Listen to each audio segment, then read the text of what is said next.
The morning sun cast long shadows through the glass walls of First National Bank's downtown branch. It was the kind of modern building that spoke of progress and prosperity. Gleaming surfaces, comfortable seating areas, and the quiet hum of transactions that kept the heart of the community beating. Samuel Washington stood at the customer service counter, his weathered hands holding a small piece of paper with careful precision. At 68, Samuel carried himself with the quiet dignity of a man who had worked hard his entire life. His graying beard was neatly trimmed beneath his favorite straw hat, and his plaid shirt and worn jeans spoke of someone who valued substance over style.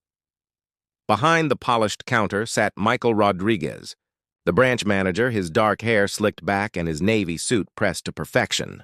At 35, Michael had climbed the corporate ladder quickly, and his confidence showed in every gesture. Beside him, his assistant Jennifer Chen smiled warmly, her red blazer bright against the modern decor of the bank. Samuel approached the counter with the slow, measured steps of someone who had learned that patience was often more valuable than speed. In his shirt pocket, he carried a small notebook where he recorded every dollar earned and spent. A habit born from decades of making every penny count. "Good morning," Samuel said quietly, his voice carrying the gentle cadence of the rural South. "I'd like to make a deposit, please." Michael glanced up from his computer screen, taking in Samuel's appearance with a quick, dismissive look. The kind of look that made assumptions based on clothing and age. The kind of look that measured worth by appearances rather than character. "Of course," Michael said, his tone professional but cool. "How much are we depositing today?" Samuel reached into his pocket and pulled out a crumpled envelope. From it, he carefully extracted 3 $20 bills, smoothing them out on the counter with the reverence of someone who understood the value of every dollar. $60, Samuel said simply. Michael's eyebrows rose slightly, and he exchanged a glance with Jennifer. $60. In a bank where million-dollar transactions happened daily, where corporate accounts held balances that could fund small towns, $60 seemed almost insignificant. $60, Michael repeated, making no effort to hide the slight smile that played at the corners of his mouth. "And what's your current balance, Mr.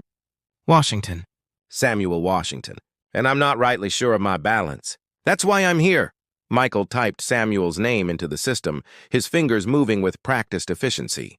When the account information appeared on his screen, his smile widened into something less professional and more mocking. "Well, Mr. Washington," he said, leaning back in his chair, "I have some interesting news for you. Your current balance is $18.43. Samuel nodded thoughtfully. "That sounds about right. Been a lean month." "I'll tell you what," Michael said, his voice taking on a tone that Jennifer would later remember with shame. "I'm feeling generous today. If you actually have more than $50 in your account, if there's been some mistake in our system, I'll personally pay you double your deposit. $120 cash right here, right now."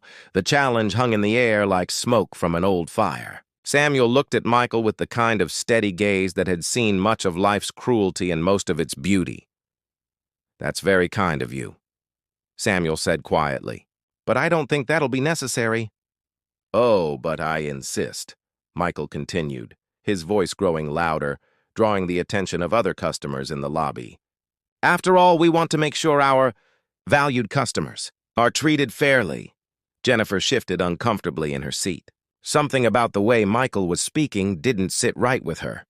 There was a meanness beneath his words that she'd never noticed before, and it made her stomach turn. What none of them knew, what Michael's arrogance had blinded him to, was that at that very moment, in the executive conference room 3 floors above, the bank's board of directors was meeting with their new CEO. A man who had built his reputation not on flashy deals or corporate maneuvering, but on something much rarer in the banking world: genuine care for the community his institution served. Samuel Washington had spent 40 years working in the fields and factories around the county, saving every dollar he could.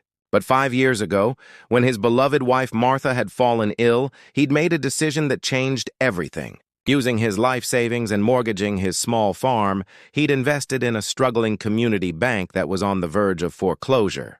Not because he wanted to get rich, but because he believed that a community needed a bank that served its people, not the other way around. Through careful management and a philosophy of treating every customer with respect, that small investment had grown. Samuel had quietly acquired controlling interest in several regional banks, including First National. But he'd never sought publicity, never demanded recognition. He preferred to judge his employees by how they treated the customers who needed help the most, people like the elderly farmer who came in to deposit $60 from his Social Security check. "You know what?" Michael said, standing up and speaking loud enough for the entire lobby to hear. "Let's make this interesting. I'll double my offer. $240 if your balance is more than 50. Samuel looked around the lobby, noticing that conversations had stopped and eyes had turned toward the counter. He recognized the look on some faces, the mixture of curiosity and embarrassment that came when someone else's financial struggles became public entertainment. "Sir," he said quietly, "I appreciate your offer, but I just came to make a deposit. There's no need for all this attention." "Nonsense!" Michael exclaimed, clearly enjoying himself now.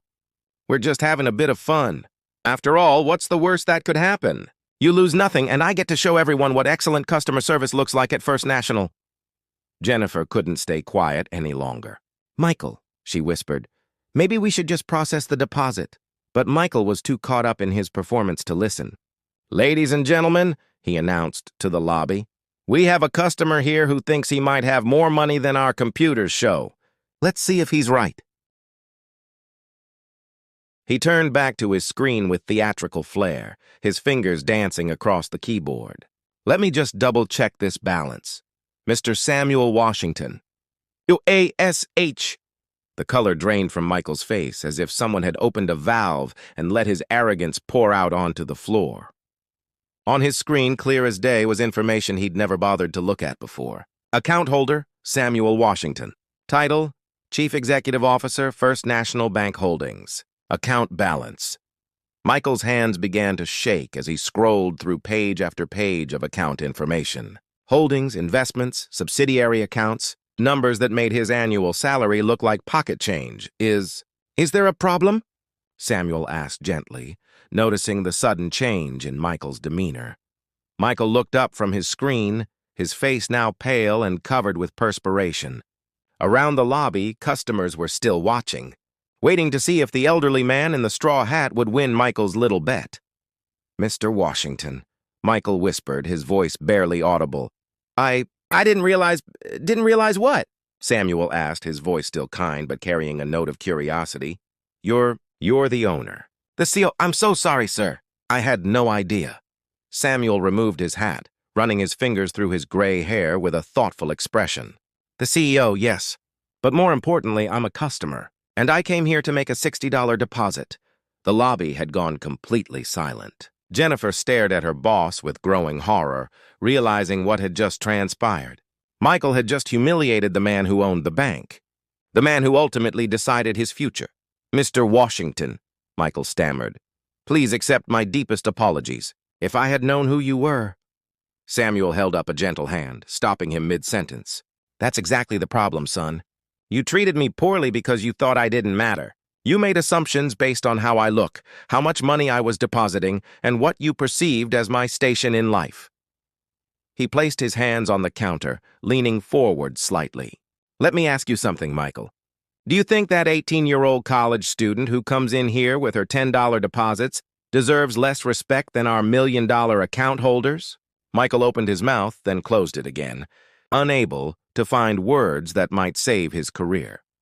"Do you think that retired teacher on a fixed income, trying to deposit her pension check, should be treated as entertainment for the other customers?" "No, sir," Michael whispered, his career flashing before his eyes. Samuel nodded slowly. "I've been coming to this branch for 6 months, Michael. 6 months of small deposits, humble clothes, and quiet interactions. And in all that time, not once did you treat me with the basic respect that every human being deserves." He gestured toward Jennifer, who had tears forming in her eyes.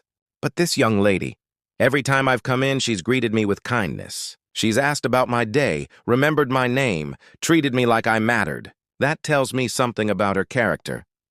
Samuel reached into his pocket and pulled out his small deposit slip, placing it on the counter. "Now, I'd still like to make this deposit if you don't mind." With shaking hands, Michael processed the transaction. The $60 that had seemed so insignificant an hour ago now felt like the most important deposit in the bank's history. "Thank you," Samuel said, taking his receipt. Then he turned to address the lobby, where customers were still listening with rapt attention. "Folks, I want you to know that what you witnessed here today doesn't represent the values of First National Bank. We believe that every customer, whether they're depositing $60 or $60,000, deserves to be treated with dignity and respect." He put his hat back on and started to walk away, then paused. "Oh, and Michael, you might want to clean out your office. Jennifer, could I speak with you privately? I believe we have a branch manager position to discuss."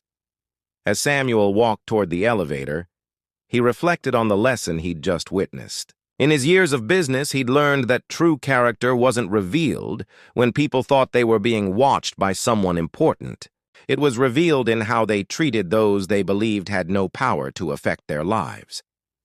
The bank's lobby slowly returned to its normal rhythm, but the conversations were different now. Customers who had witnessed the exchange spoke in hushed tones about respect, dignity, and the danger of judging others by appearances. Jennifer, her face still flushed with emotion, began helping the next customer in line, an elderly woman making a small pension deposit. But now there was something different in her manner, something warmer and more genuine, as if she'd been reminded of something she'd always known but had temporarily forgotten. Sometimes the most profound lessons come not from grand gestures or dramatic confrontations, but from quiet moments when character is revealed. And sometimes the person who looks like they have the least to offer is the one with the most to teach us about what it means to be truly rich. Samuel Washington had spent his life accumulating wealth, but his greatest treasure wasn't in any bank account.